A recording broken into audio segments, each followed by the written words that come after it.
Now we're doing balayage. My name is Danielle. I work here at Gemini 14 in New York City. And this is Lauren, who we're gonna be doing it on.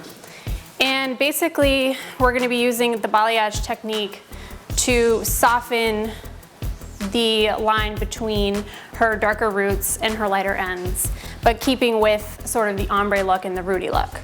So basically, I'm sectioning my first section out.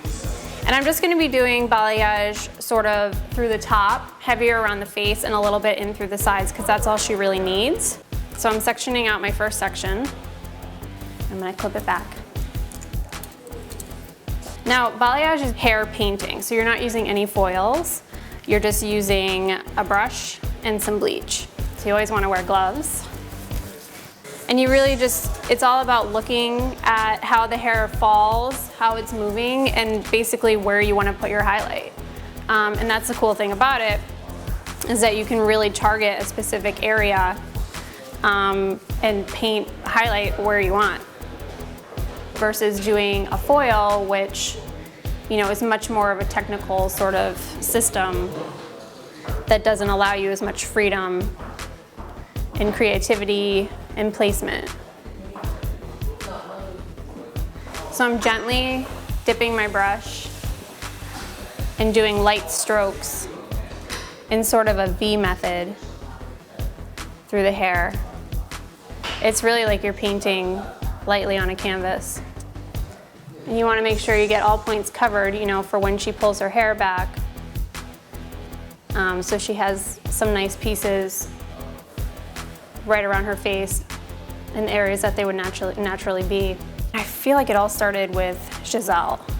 Yeah. Because when she first came on the scene, she was doing a very natural, sort of beachy, dark blonde. But the cool thing about her hair is that it never looked done. It never looked like she had just gotten it highlighted. But it had all this movement and just this really natural look to it.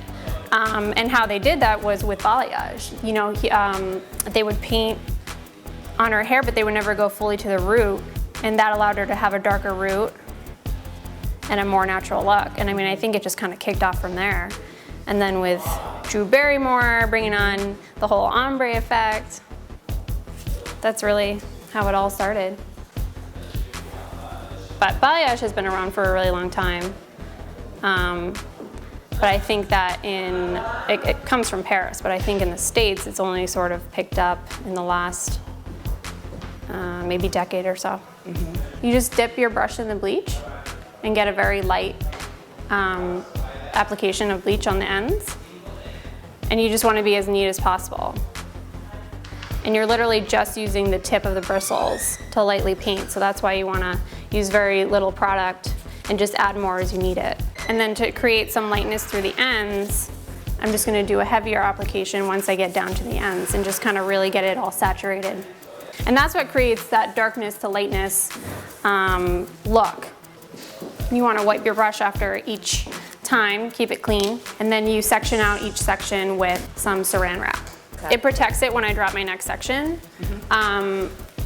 It's like clings to the hair, rather than using a foil. The foil doesn't cling. And then also I can just kind of like see how it's processing underneath the saran wrap.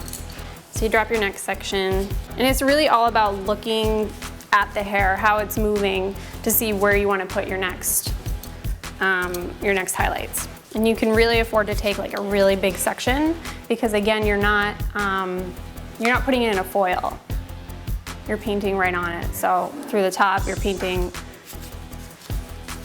thin sort of ribbons in a V pattern, and then through the ends you saturate. You could try it at home. It would be best if you had a friend do the application for you, but I definitely think it's easier than attempting doing a foil in your own hair, because again, you can really see where you're painting, and as long as you have a lot of guts and know a little bit of what you're doing, I think it would be fine. I use bleach on my own hair.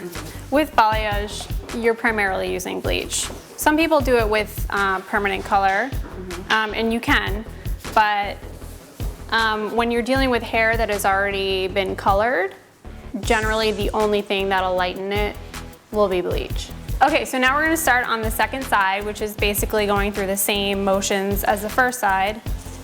And I'm taking out my first little section right here around the temple.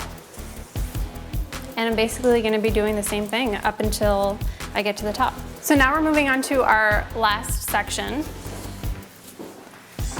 this section through the top.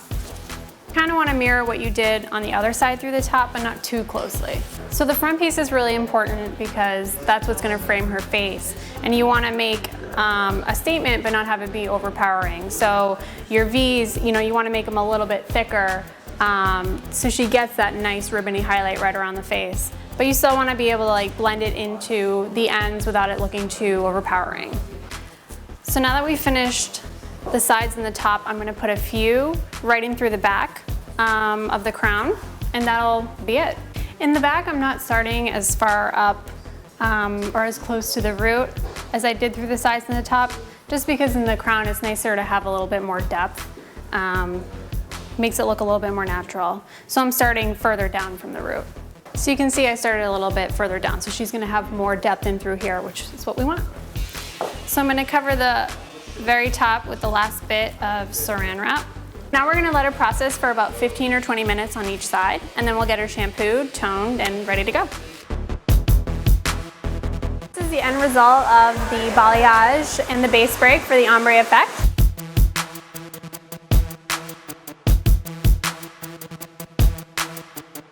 So again, my name is Danielle from Gemini 14 Salon in New York City, and thanks for watching.